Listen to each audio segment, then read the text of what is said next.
ఈ వీడియో వచ్చేసరికి రేపు అంటే మనకి సాటర్డే అయితే వచ్చేసింది. ఈ సాటర్డే చెప్పే ముందు వైల్డ్ కార్డ్ ఎంట్రీస్లో ఒక్క గౌతమ్ తప్ప ఇటు అవినాష్ కానీ, రోహిణి కానీ, టేస్టీ తేజ కానీ, ఇంకా అవినాష్ టేస్టీ తేజ పర్లేదు కానీ రోహిణి మీరు చెప్తే నమ్మరు, 7 వారాలు వరకు ఇప్పటివరకు నామినేషన్స్లోకి రాలేదు. ఇంత ఇమ్యూనిటీ ఏ హౌస్మేట్కి నాకు తెలిసినంత వరకు లేదు.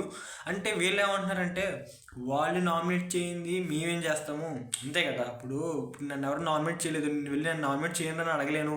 బట్ హౌస్మేట్స్ కూడా ఆ విషయం గ్రహిస్తూ ఉంటారు. కానీ 7 వారాలు ఏంటి భయ్యా, రోహిణిది నేను క్యాలిక్యులేట్ చేసుకుంటాను ఎప్పుడెప్పుడు ఉందో, అసలు నేను ఎప్పుడు లీస్ట్లోకి రాలేదా ఏంటని చూసుకుంటే 7 వారాలు లేదు.